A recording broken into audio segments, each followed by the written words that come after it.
barnstorm Iowa over the next 3 days, doing events here in Des Moines, in the western part of the state, other parts of the state. I think you all know that I am from Minnesota, the senator next door, right? I like to say that I can see Iowa from my porch. As much as my story has all been about New Jersey, the reality is my roots are right here in Des Moines. And so you know, my grandmother was born and raised in this city. Good morning and welcome to AM Joy, live from Des Moines, Iowa, where dozens of Democratic 2020 hopefuls will stop on the campaign trail to make their case for the presidency of the United States. 2020 contenders Kamala Harris, Julian Castro, and more will be campaigning here in Iowa this weekend. Even New York City Mayor Bill de Blasio and two Coloradans, Senator Michael Bennet and Governor John Hickenlooper, are here in the Hawkeye State. It is shaping up to be one of the largest and most diverse Democratic fields we've ever seen, stacked with candidates vowing to take on Donald Trump in 2020. But Trump claims to be unfazed. You got a lot of people running, but only one person's going to win. I hope you know who that person is. Goodbye, everybody. Joining me now is Jonathan Capehart of the Washington Post, political consultant Jimmy Williams, Kathy Obradovich of the Des Moines Register, Charles Pierce of Esquire, and Sarah Kendzior, author of The View from Flyover Country. Thank you all very much. Let me go to you first, Kathy. Welcome to the show, and we're happy to be in your fair state. Just the list of people who are here, Kathy. Eric Swalwell is here, who's not even announced yet, but who is said to be thinking about running. Kirsten Gillibrand, the New York Senator. Kamala Harris, we're going to interview later on today. Amy Klobuchar, Elizabeth Warren, Julian Castro, John Hickenlooper, Marianne Williamson. It goes on and on and on. Sherrod Brown, Cory Booker, Pete Buttigieg, Sherrod Brown, Michael Bennet, as we just mentioned. Iowans have a particular... There's an interesting thing about Iowa in that when we talk to Iowans about these candidates, they usually call them by their first names because Iowans expect a level of personal interaction that is unusual because it's a small state. It's just what people expect here. In your reporting, are any of these dozen or more candidates breaking through in these interactions? You know, I think that, first of all, you're right. Iowans do expect to have a kind of a relationship with candidates. And people say, well, oh, you've met so-and-so. Yeah, but I haven't met them 3 or 4 times, so I can't make up my mind yet. And I think we're in that stage right now.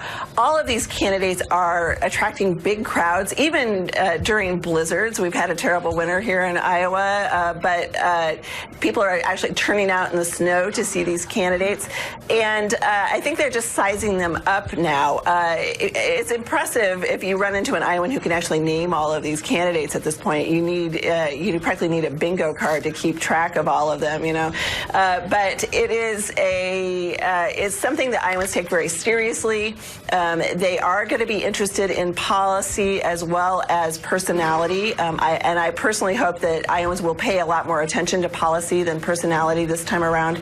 But ultimately, I think the strong personalities are going to stand out first. And so you've got Elizabeth Warren, you've got Kamala Harris, even Amy Klobuchar, who's well known to Iowans. Those personalities, Cory Booker, are going to attract attention first because they're entertaining. They are interesting to go see. Bernie Sanders now in the race. Iowans have a long relationship with Bernie Sanders. But I'm getting the feeling that people are not that excited yet about Bernie Sanders' candidacy. I think he's going to have to bring something new this time. Yeah, it's interesting because you do have a couple of people potentially in that have universal name recognition, meaning former Vice President Joe Biden, Senator Sanders. So they have universal name ID. So it's interesting to see where they end up, how that plays out for them versus the people who have more newness going for them. Let me go to Jimmy on this because you have this new Time magazine cover that's kind of fun in that it shows pretty much everybody looking in the window of the White House. They even put Stacey Abrams in there, who is not running for president that I know of, but everyone's sort of looking in and trying to sort of jockey for position. So that's kind of the theme, right? Is everybody wants to run because they think Trump presents an opportunity. As a veteran political consultant, if there are 20 candidates, what can be done to stand out if you're not one of the candidates with universal name ID? I think you've got to be personable. I think you have to make a case as to why you should be president. You have to ask them for their vote, and you have to convince them that you're the guy or the gal that can beat them. Pure and simple. This election, I know people are running around saying it's got to be a person of this or a person of this or this identity politic, etc. I think all that's probably true right now at the beginning of the primary stage. But I can promise you this. Once we start actually voting a year from now, guess what? The only thing people are going to be thinking about is, can my guy or gal beat the serial sexual predator white nationalist in the White House? That's it. That's all they're going to give a damn about. And so in the end, I think now is a time for these candidates, all of them, from the lesser known to the widely known, to make a case for themselves. I'll give you an example. Michael Bennet, he's the senator from Colorado, the senior senator. He's there right now as we speak. There's right in this morning's Des Moines Register about it. He's talking about children and education. This is a white middle-aged dude who's been in the Senate that nobody knew about until 2 weeks ago when he attacked Ted Cruz for being an idiot on the Senate floor. And now he's in Iowa talking about education and children. Key issues for people all across the country. It's a smart move. The question, though, is can he break through? And this is when you do it. This is when you build the legacy. And that's how people like Bennett and others will either rise or fall according to the voters. Well, he's going to trip over his own governor because Hickenlooper is here too. It's like all Colorado in the house. That is true too. Sarah Kinsey, right. You know, a lot of people know you, Sarah, as somebody that we've had on for a couple of years talking about Trump and the authoritarianism and autocracy piece of him. But you also wrote a really great book called The View from Flyover Country. You live in the Midwest, so you live this and you live around the kind of people that the Amy Klobuchars of the world, the Michael Bennetts hope to appeal to. We've been talking to people just as my producers and I just roll around town. And a lot of the issues that you hear people talking about here have to do really with being the working poor, with not being able to afford childcare, not being able to, you know, when you get off public assistance, then you lose pieces of it because you went to work, so now you don't get food stamps anymore. And so you're trying to figure out how to juggle. Are those kind of issues sizzling enough for a presidential candidate to run on? Because that's not, we never hear about poverty. Since John Edwards, we don't hear about that. Yeah, that's absolutely something that people should be bringing up, not to win an election, but because their job is to serve the public. And the public has been suffering for a long time. You know, most Americans don't have $400 to use if there's an emergency. People have part-time jobs. They have unpaid labor. These are all issues that any contender should address. And kind of, you know, putting together what I often talk about here, kleptocracy, into this election, I think that any candidate should make a case that this kind of global kleptocratic transnational crime that we've been seeing within the Trump administration is linked to domestic policy. It is affecting our economy. All oligarchy and plutocracy are two sides of the same coin. So I would really respect any candidate who is able to make that case to the average voter, because this is not some abstract foreign policy thing. This is something that is affecting their daily lives, and people are hurting, and they absolutely should not have to suffer in that way. You know, it's interesting, Jonathan. That's an interesting point because, you know, if you tie together these stories about rich man's justice in the case of a Jeffrey Epstein, as horrible as those crimes were, the tax cut, which helped, you know, the plutocrats, but left everybody else with the bill. You know, everything from the trade policies that are hurting soybean farmers, but, you know, Archer Daniels Midland still has their lobby, so they make sure that, you know, there's corn and everything or whatever. I mean, like, there is a growing sense among even some Republican voters that the system actually is rigged. It's just rigged for the super rich. And that, you know, maybe even Donald Trump is in on it. So I wonder if, you know, if an Elizabeth Warren then gets sort of an advantage in the sense that she really authentically, over the course of going from being a Republican to a Democrat, came to this view. And is that a message that Democrats can embrace, or do they get so attacked by this, you know, this need for centrism that they get scared away from that? I don't know. I think Senator Warren's message, as you point out, is something that whether you are a Democrat or a disaffected Republican is something that you can go towards, that sort of sings to you. Another person who has that kind of message is South Bend, Indiana Mayor Pete Buttigieg, who's the way he talks about the Democratic Party, like he is unapologetically liberal, unapologetically progressive in a small town in red state Indiana. And yet, when he was elected the first time as mayor, he won by 76% of the vote. The second time he ran for mayor, he won by 80% of the vote because he talks to the people in his city in a way that sort of crosses ideological lines. And he talks about the Democratic Party in ways that sort of takes back the language that the Republican Party used to use to try to distinguish itself from the Democratic Party. Freedom, security. These are all the issues where if you are looking at the system and you think that it's rigged and you think that, you know, the bills that you have due are not because of some sort of quote unquote bad choices you've made, but you've been taken advantage of by the system, then here's someone who can talk to you. And it's not just Mayor Pete Buttigieg, it's Senator Warren, Senator Harris, Senator Booker. I think all of the candidates running for president in some way or another will have a message to the Democratic Party faithful, but to the nation in general, that they are the candidate. He or she is the person who can not only take back the White House from President Trump and restore some honor and dignity to the White House, but who will also go to the White House and work for them, no matter who they are, in a way that the current president of the United States won't do.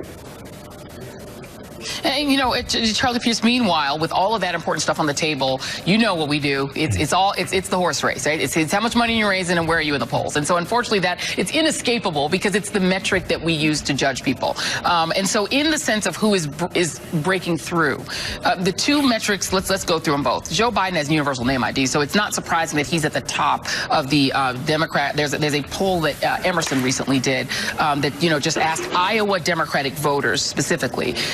Joe Biden's right there at the top. Interesting that Kamala Harris has gone from almost no name ID to being at 18%. Sanders is in third, then Elizabeth Warren right behind her. Look at Beto O'Rourke, who's not even running yet, who's just ahead of Cory Booker. So you can see how that's shaking out. Then on the money, you have Senator Sanders, who has this huge list that he still has from 2016, was able to raise just a huge amount of money in 24 hours. Kamala Harris, the second most at 1.5 million. Amy Klobuchar after that, and Warren. Do these numbers still tell us anything, particularly in a large field like this? Yeah. First of all, I want to point out that what Sarah was talking about earlier about linking the international kleptocracy with kitchen table issues, that's something that Senator Warren has done since she launched. I mean, last night I heard her in New Hampshire, and most of her speech was about her proposal for universal child care. And she linked that to the fact that you need universal child care because we're all most of the wealth is being shoved upwards.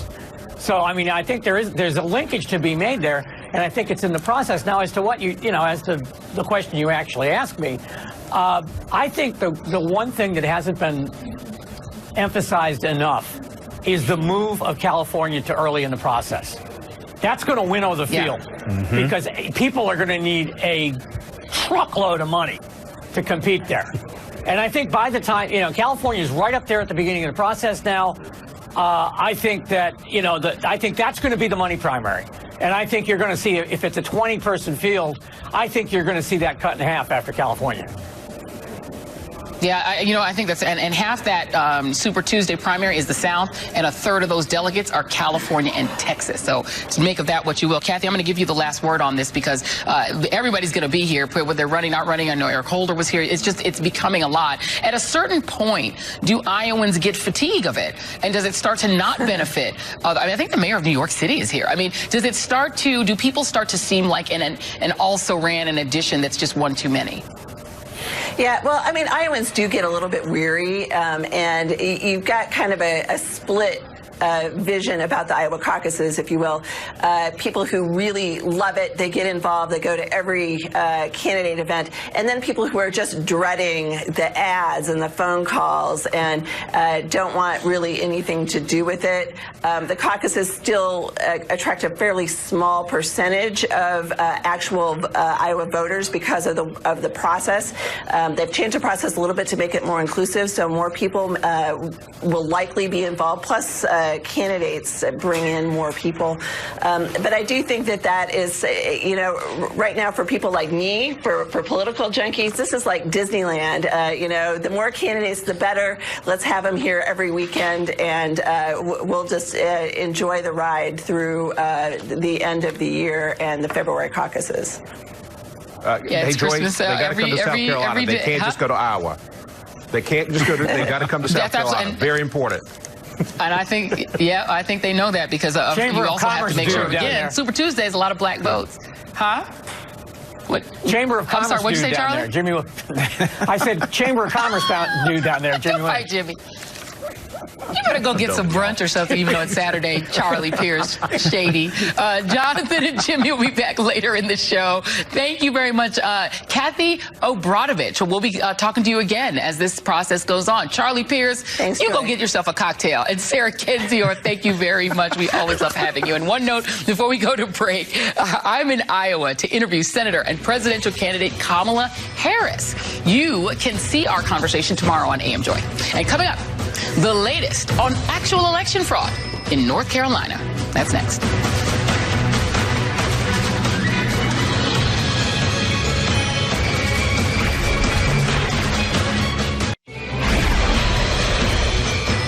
I love my dad, and I love my mom. Okay. I think that they made mistakes in this process, and they certainly did things differently than I would have done them. And I would be frank, Mr. Chairman, watching all this process unfold, we have got to come up with a way to transcend our partisan politics and the exploitation of processes like this for political gain. That goes for both parties, Democrats and Republicans. After that emotional testimony from his son, Republican Mark Harris finally called for a new election for North Carolina's 9th congressional seat. For months, Harris had aggressively defended himself against allegations of election fraud by his campaign and demanded that his slim victory in the midterms be recognized. After his reversal, the election board voted unanimously to order a new election. But after all that, Harris might not end up running due to health issues. According to NBC News, this is the first time in U.S. history that a new election has been called for a federal office because of election fraud. Back with me, Jimmy Williams, and joining us, Judd Legum, author and founder of Popular.info. And Judd, this is pretty extraordinary because Mark Harris was defending himself all the way to the end. There were points at which it wasn't clear he even knew McCrae Dowless, the person who perpetrated these frauds, and then his son got up on the stand and it all changed. What happens now? Is he likely to run? What happens? And is there going to be any remedy against him for this fraud? I think he's very unlikely to run, and here's why. There was his son's testimony. You played a clip. It was extremely compelling and dramatic, and essentially he breaks down the idea that Harris had been talking about since the election, that he didn't know anything about Dowless or the fact that Dowless was involved in illegal activities, because his son was warning him, not just for weeks, but for years, that Dowless was trouble. But the real problem, and the reason why I think he may not run again, is that he was also exposed the fact that he did not turn over to the investigators the emails that established these conversations with his sons, and then was lying on the stand under cross-examination from the lawyer representing the Democratic candidate, Dan McCready, that he had told his younger son that he didn't expect those emails to come up. So sort of knowingly withholding information from the investigators. So I think the combination of all of that, it just looks too bad for him. I don't think Harris will run, although he hasn't indicated definitively either way. But Judge, to stay with you just for a second. Okay, so let's say he doesn't run.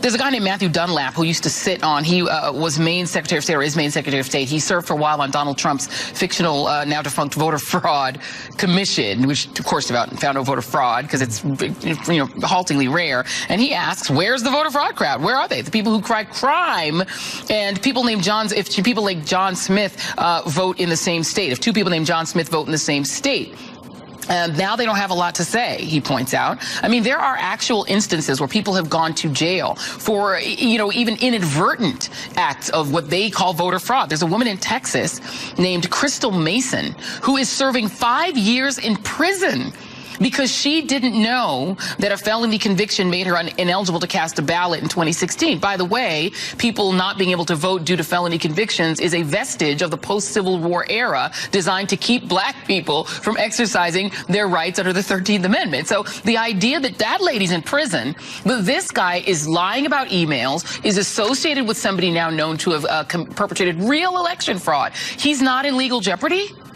Oh, I think he is in legal jeopardy. I mean, there was a report out last night that the state investigators have subpoenaed the phone records and emails for Dallas.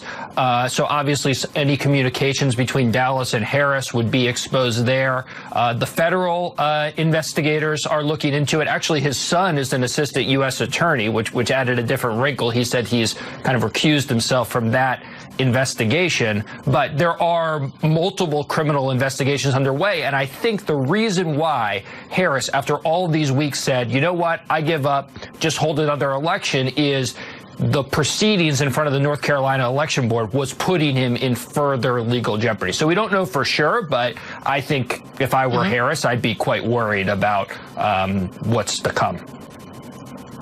Yeah, Jimmy Williams, before I have you comment on the neighboring states' strange politics, I want to play you one more person who claims that there's massive voter fraud, who hasn't had a lot to say about the Harris and McRae-Dallas situation. Here's one, Donald Trump. Why have you not condemned that, given you've condemned other kinds of voter fraud? Well, I condemn any election fraud. And when I look at what's happened in California with the votes, when I look at what happened, as you know, there was just a case where they found 1 million fraudulent votes. When I look at what's happened in Texas, excuse me, when I look at what's happened in Texas, when I look at that catastrophe that took place in Florida, where the Republican candidates kept getting less and less and less and less. Unfortunately, Rick Scott and Ron ended up winning their election, but it was disgraceful what happened there. Just so that we're not complicit in putting out disinformation, Donald Trump does this device where he just says, excuse me, and just says things that aren't true and puts them on the record. There was no 1 million people found to have committed voter fraud in California. He just made things up in order to try to absolve himself of having to talk about this. Just want to throw that out there. But, Jimmy, you know, we know that there's been shenanigans in the southern states that had to be cured with the Voting Rights Act because of, you know, these sort of tricks to try to reduce African Americans' access to the ballot. This is very egregious, and it's now on the record. It's been found. It's been caught. What happens? Well, what happened was the Supreme Court of the United States struck down Title III of the Voting Rights Act. And when they did that, basically what they took away a safeguard, a speed bump, if you will, for criminals like this guy in North Carolina. Basically, before that, the Department of Justice, the Civil Rights Division, had to clear maps and voting patterns, et cetera, and they had to make sure that you were following the law, that you were not disenfranchising people of color when they went to go cast their ballots. That's gone now because the Chief Justice of the United States thinks that there is no longer racism in America, like he almost practically wrote that in his decision. So now that we know that it's gone, we've lost that backstop, that one speed bump that would stop criminals like this awful guy in North Carolina from doing things like, you know, absentee ballot, vote tampering, etc. The bigger problem here is that means that the field is just wide open now. Okay, if you don't think it's not wide open, go to any of these states. And I hope that investigative journalists across this country will now start zeroing in as we get closer and closer to 2020 on what's happening in these local and county voter places, because I think that's where you're going to find more of this stuff. The guy in North Carolina, he actually said, I live in a 1,000-square-foot house. I'm not wealthy, and I draw Social Security, because we're supposed to think he's some stupid country bumpkin. Yet he's been doing this in North Carolina for years, which means why aren't the North Carolina Attorney General, Josh Stein should go and look at every race that guy's ever worked on, subpoena all the emails from every one of those races. And I bet you're going to find a consistent pattern here and then replicate that across the country, especially in southern states. And so we have a bigger problem here, which is the Supreme Court thinks that we don't have racists in this country anymore. And guess what? We found one. He lives in North Carolina. Yeah. And there are more of him all over the country. And there's just been an important ruling in North Carolina on the favor in favor of voting rights. We should note that a federal court has overturned some of the shenanigans that had to do with gerrymandering and other things like that. But Judd, you know, I think Jimmy makes a good point that this is going to really be up to investigative journalism to ferret this out, because we don't have a Department of Justice that has an interest in this, and the Supreme Court has said it's not real.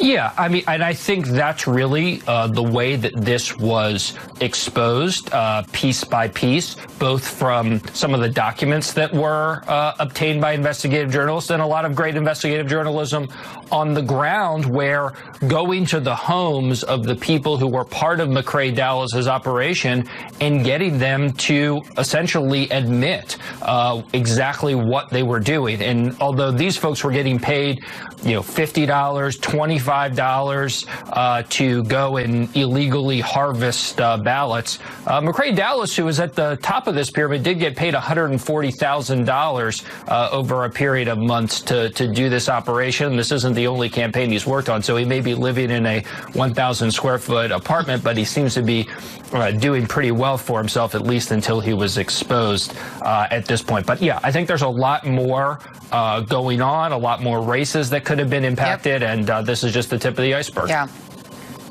I'm sure it is. Jimmy Williams, Judd Legum, thank you both very much. Really appreciate you guys. Thank you. Thanks. And coming up, Thank you. Conservatives' desperate effort, thank you, to tie Cory Booker and Kamala Harris to Jussie Smollett. What's next?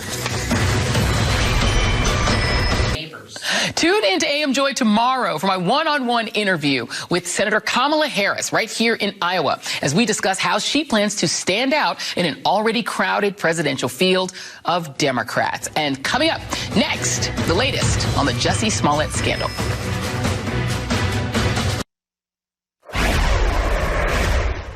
It should not surprise any of us that today's Democrats cling to this victimhood narrative with a political death grip. After all, what do they have to do without it? When it comes to Jussie, this easily could have been a race riot. When you talk about they attacked me because I was black, they threw bleach on me, they attacked me because I was gay, this is MAGA country. You know, there's people who are already on the edge when they wake up in the morning. All they need is something to set them off. The Jussie Smollett case has become the right's new favorite story as they use it as a cudgel to claim victimhood for all things MAGA. The Empire star was charged on Thursday with disorderly conduct for allegedly filing a false police report claiming that he suffered a racist and homophobic attack in Chicago last month. Smollett's alleged falsehoods may have opened the floodgates for those on the right to dismiss all claims of hate crimes. For one, Ann Coulter tweeted, quote, "All right, this particular hate crime turned out to be a hoax, but let's remember, all of them are hoaxes." Joining me now, John McWhorter, linguistics professor at Columbia University, and Jonathan Capehart, opinion writer for The Washington Post and friend of the show. Both of you are friends of the show. Let me go to you first. John, before I go to you, I want to just make sure we do our due diligence and read the statement from Jussie Smollett's lawyers, which said the presumption of innocence is a bedrock in the search for justice, was trampled upon at the expense of Mr. Smollett, and notably on the eve of a mayoral election. Mr. Smollett is a young man of impeccable character and integrity who fiercely and solemnly maintains his innocence and feels betrayed by a system that apparently wants to skip due process and proceed directly to sentencing. So I wanted to get that out there. But John, you wrote a piece in The Atlantic, which talked about what you call victimhood chic, and I'll read you to you. The Smollett story in the trajectory. If the trajectory leads to evidence of fakery, would actually reveal something else modern America is about, which is victimhood chic. Future historians and anthropologists will find this aspect of 21st century America peculiar, intriguing, and sad. What is victimhood chic? Well, what I mean is that, of course, there's a such thing as victimhood. Of course, there's racism and homophobia. They're very real things, but I worry that if we get to the point that we treat smoking those things out as almost a kind of religion, even beyond pragmatism, that it ends up becoming a way of thought, and this is what I think was going on with Smollett, that being a victim of bigotry or homophobia is the most interesting thing about you. And I worry about that because I think that creates a new kind of condescension or almost a new kind of self-hatred. With John McCain, for example, we all know that he was tortured. I think we think of that as about 1/10 of what he was. Whereas with somebody like Smollett, he's the star of a hit show and was on his way to other things, but in his mind, being the victim of bigotry was a way of becoming more interesting, a larger figure. And he's just drinking that in from his times. But I think that that sense that victimhood is not just a problem, but that it becomes the most interesting thing about you is something that I think we've all gotten kind of used to. But in terms of human history, it is a very peculiar way to think about being hurt. You know, it's interesting that you say that, John, because when I read your column, I thought that you could apply what you're saying, in a sense, to the way that the right is approaching this matter, in the sense that this is an opportunity to say that really MAGAdom is being victimized, right? And to sort of play out this, you know, you see that we're being attacked, and therefore they too are embroiled in exactly the same thing, no? Yeah, I mean, I think that the way the right has addressed this is absolutely disgusting. I don't think that MAGAdom needs to be defended when we're talking about the more violent aspects of it. No, if you voted for Trump and you're waiting for a mythical America to come back, it doesn't make you a slobbering bigot necessarily. But the right making out of this the idea that anybody who's concerned with racism and homophobia is somebody who's automatically crying wolf or just needs to get with the times or get over it, that is frankly low IQ thought as far as I'm concerned. So that's been a whole other aspect of this that makes me very uncomfortable. Yeah, and Jonathan, not even just saying that, if you say this, if you say anything that includes MAGA in it, you're just being cruel to them. I mean, that actually they are the victims. That they are that the real racism is people disagreeing with Donald Trump, right? And or saying that this is an opportunity. You've had fundraising already happen. The Trump super PAC is now fundraising off of the Smollett case, and the quote in it is, "Who helped him try to get away with it? The liberal fake news media and 2020 Democrats, Kamala Harris, Cory Booker, Kristen Gillibrand, who pushed a story as a modern-day lynching and a hate crime. The fake news will only get worse between now and 2020. The president will need your full support and fight back. Donate here." But you know who one of the people is who originally said how horrible this alleged hate crime was? Let's play him right now. Before I get started. Oh, wait, nope, that's not it. That's not it. Stop 5. So, yeah, that wasn't it. Let's go to cut 5. That I can tell you is horrible. I've seen it last night. I think that's horrible. It doesn't get worse, as far as I'm concerned. I mean, Jonathan, Donald Trump even came in and said exactly the same thing that people on the left said when this first happened. Right. President superlative at it again. I mean, look, Joy, it is the height of irony to have President Trump make any kind of comment about Jussie Smollett before we found out that it was an alleged hoax, and then he tweeted against him when it came out. The reason why so many people were so quick to believe Jussie Smollett and what he said and his version of events before they all unraveled was because that man who you just played feeds into and actually stokes the atmosphere of menace and insecurity that millions of Americans feel across this country, whether they are people of color, LGBTQ, trans people, immigrants, dreamers. You just go down the list. There are people in this country who every day feel that their very existence, their own security is at stake. And so, the president's super PAC, right-wingers, far-right conservatives who are using the Jussie Smollett situation to rhetorically bash people who are afraid for their own existence and their own lives, is really despicable. And as we are talking about this, and as that story was unraveling on Friday, all of us awoke to the story of Hassan, that the guy at the Coast Guard, the self-proclaimed white supremacist who had a cache of weapons. You talked about it at the top of the show, Joy. Had a cache of weapons and a list of politicians and journalists he wanted to target and to kill. This is what we're talking about. This is what I'm talking about when I mentioned the atmosphere of menace. We're not making this stuff up. That man right there was targeting Americans. If he had been successful, it would have been one of the more horrific moments in American history. And this is the second time, Joy, we're talking about a white supremacist targeting politicians and journalists. Don't forget what happened late last year when that person who was an avowed follower, supporter of President Trump, was thwarted in his pipe bombs that were actually delivered through the U.S. mail. So this is a very real thing, no matter what Ann Coulter wants Americans to believe. I just worry a little bit. And John, Joy, I was just going to say, all of that is absolutely true. This kind of hatred is real. I just worry that sometimes we're taught to make it our defining trait. I mean, certainly I'm not talking about being killed or something like that. But the idea that somebody decides to express bigotry against you should not become what our race is or what an individual is. That just worries me a little bit. Yeah.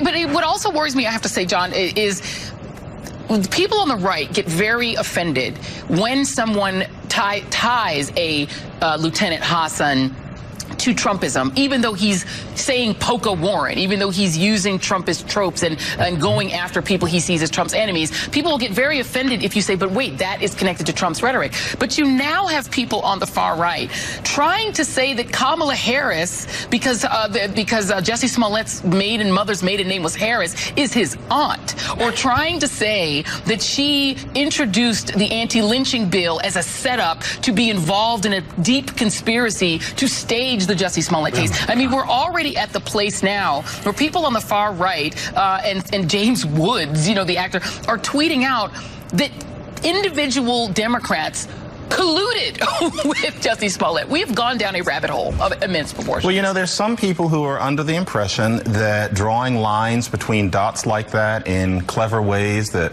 make people jump and are fun to follow like a TV show is a form of enlightenment or intelligence. Those people will always be with us. And so I'm not sure that that can be stopped. But yes, it's quite pathetic because let's face it, if Smollett hadn't been lying, then this would have been a truly horrific thing, and it would have been a symbol of things that are going on in the country. And that's something that those far rightists are completely forgotten, instead trying to, you know, make political scores and to get off on fake cleverness. It's a tragedy, if you ask me. Yes, it is. I love talking with you guys. John McWhorter, Jonathan Capehart, John and Jonathan, thank you guys very much. Really appreciate your time. Thank you, Joy. And coming up, Democrats try to stop Donald Trump's fake emergency. That's next. The wall is not effective. It's very expensive. It's nothing more than a campaign applause line for the president in one of his speeches. We will be fighting him on this usurping of power, of violating the Constitution of the United States in the Congress, in the courts, and with the American people. House Speaker Nancy Pelosi will make good on her promise Tuesday when the House votes on a resolution to block Donald Trump's emergency declaration, which he issued to seize funding that Congress did not authorize to try and build a border wall he promised that Mexico would pay for. The resolution to block the declarations is expected to pass the House easily. And in the Senate, Dems need to pick up only 4 Republican votes to pass it there, though that would fall short of a veto-proof majority. So far, at least 16 Republican senators have expressed concerns over Trump's emergency declaration, and another 5 have opposed it outright. Joining me now is Republican strategist Caton Dawson, friend of the show, Caton Dawson. All right, Caton. So we have 16 Republicans on record having concerns about this idea of usurping the power of the purse and taking it for the White House, 5 who are strongly against. How many votes would you estimate, as a GOP strategist, the resolution will get in the Senate? Well, I'll even get past that because I think most of the 16 that are in question, the 5 that are there, all understand that there's not the ability to override a presidential veto.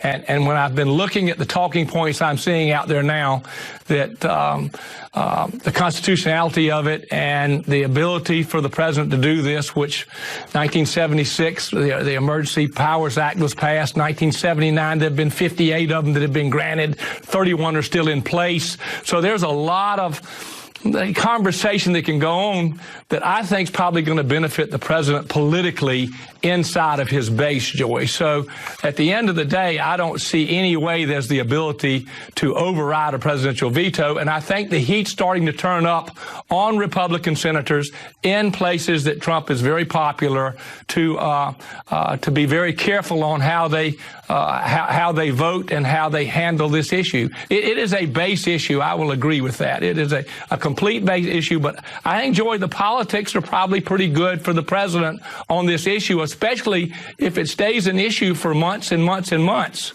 That's how I see it. But at the same time, it's also a constitutional issue, right? I mean, what essentially the base of the Republican Party is demanding that senators reduce their own power. They essentially neuter the Senate itself for Donald Trump. That's an unusual place for people to be. I mean, Lindsey Graham, you will not be surprised, you know Lindsey Graham quite well, is 100% for Donald Trump and the declination of his own power as a United States senator. There are all these states that are saying, nope, not so fast. Lawsuits have already been, are suing to stop him. You can see the map there, and of course, those won't surprise you either. Those are more states that are not Trump states. Are there Republicans who are going to live to regret that their legacy, including Lindsey Graham, becomes attacking the power of the Article 1 branch in which they serve just for Donald Trump? I don't think so, because I think there's an explanation on this issue that I have already heard from the stump of how the Constitution originally didn't address this specific issue, how they did in 1976. Gerald Ford signed it into law. I think there's a procedure there to do it. But in politics, the voters don't really get that deep into the procedure. This is an issue that's going to end up being about illegal immigration, and whether you believe we have a illegal immigration problem, whether you believe we have a problem at the southern border. And it was really, Joy, as you and I discussed before, that we had 16 people in a primary against Donald Trump, and his number one issue was this, and he beat all of them. And now we've reversed things, and I'm watching the Democrats come through South Carolina right now, and they're going to end up with 16 or 18. And I tell my friends on the Democratic side, welcome my world in the past of having to wade through 16 people to find the nominee. So it's going to be a conversation that's going to be political. But remember, all politics are local, and I have seen what this immigration issue does in base politics, and it mobilizes both sides, and I've watched it to a fault on how it works. I also go back to the way these presidential things are unpacking right now, Joey, and took a look, and Bill Clinton won with 43% of the vote, George Bush 38% of the vote. So Donald Trump's looking at a popularity issue of keeping his base intact, and he's being pretty smart here. And, you know, I have to say, Kate, the thing that's sort of sad, I think, for a lot of people, especially a lot of former Republicans, when they listen to that, and nobody can refute what you're saying about the base politics, but there's a bigger issue, right? There's a bigger issue is the Constitution, because it is in the Constitution that it says, you know, no money shall be appropriated but by the Congress of the United States. It's the Article 1 power. But as you said, Republicans are just looking at what their base believes, and they're scared of them. So I think you have not lied about that. That is very true, Kate and Dawson. We'll see how it goes, man. We'll come back to you to see what's happening in South Carolina. Thank you very much. Appreciate it. And more AM Drive after the break.